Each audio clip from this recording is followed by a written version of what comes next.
Hello বন্ধুরা, সবাই কেমন আছো? আশা করি সবাই ভালো আছো। আমরাও বাড়ির সবাই ভালো আছি।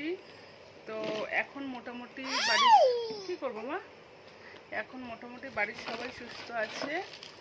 তো এইবারে ইচ্ছা আছে কালী পুজোয় তোমাদের অনেক ভিডিও তোমাদের সাথে অনেক ভিডিও শেয়ার করব। কারণ কি, দুর্গা পুজোয় কোনো ভিডিও দেওয়া হয়নি, লক্ষ্মী পুজোতেও কোনো ভিডিও দেওয়া হয়নি। কারণ দুর্গা পুজোতে আমরা বাড়ি ছিলাম না, তোমরা তো জানোই আমি পুরী গিয়েছিলাম।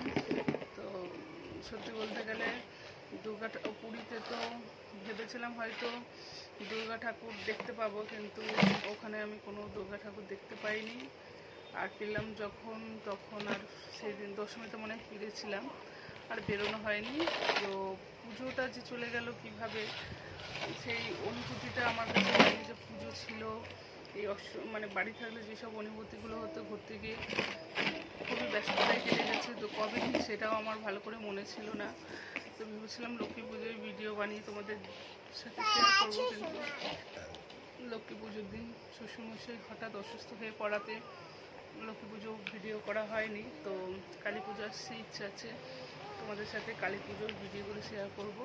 আমাদের এখানে পায়ে নবকালী পুজো হয়, তো 9টা কালী হয়, খুব বড় করে হয়। কিন্তু গত বছর করোনার কারণে সেইভাবে হয়নি, এবারে জানি না কেমন হবে। যেমনই হোক, যদি বেরোনোর ইচ্ছে আছে পাশেই।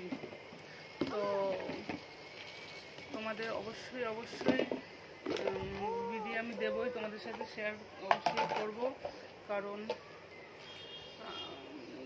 আমার খুবই ইচ্ছে আছে যে আমাদের এখানে কেমন কালী পুজো হয় কি।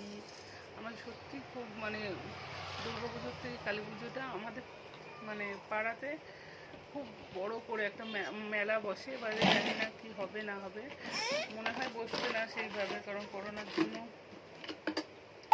সেইভাবে তো করা হচ্ছে না। তবে যতটুকু হবে, যা হবে অবশ্যই তোমাদের সাথে শেয়ার করব।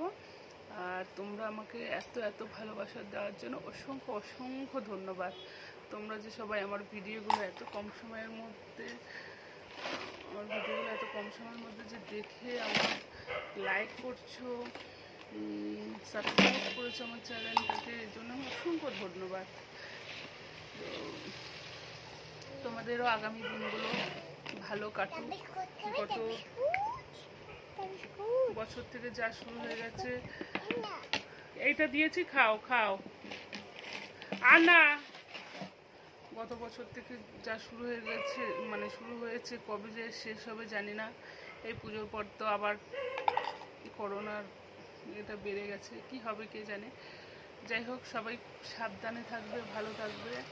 আমরাও বাড়ির সবাই তো বেরোই না, একদমই মানে বেরোনো হয় না, যেহেতু মেয়ে ছোটো। আর বুঝতেই পারছেন, বয়স্ক শ্বশুর শাশুড়ি থাকা, ছোটো বাচ্চা থাকাতে আমাদের তো নিজেদেরকে সতর্ক থাকতেই হবে।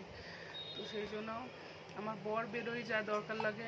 আমরা কেউ বাড়ির থেকে বেরোই না, হয় যখন যদি মার বাড়ি যায় তবেই বেরোই। আর এই যে পুরীতে গিয়েছিলাম, এই যে কবে বেরোবো তার কোনো ঠিক নেই। তো এটাই বলবো, সবাই সুস্থ থেকো, ভালো থেকো, সাবধানে থেকো, সতর্ক থেকো। আমাদের বাড়িতে সবারই ভ্যাকসিনের 2টো ডোজ নেওয়া হয়ে গেছে, তাও আমরা বাড়ির থেকে বেরোই না। কারণ মেয়ের তো আর ভ্যাকসিন নেওয়া হয়নি, ছোটো বাচ্চার তো আর ভ্যাকসিন চালু হয়নি। যাই হোক, মাস্ক পরিয়ে করে যদি পারি তো কালী পুজোর ভিডিওগুলো অবশ্যই তোমাদের দেবো, দেখি কি হয়। সুস্থ থেকো, ভালো থেকো, টাটা।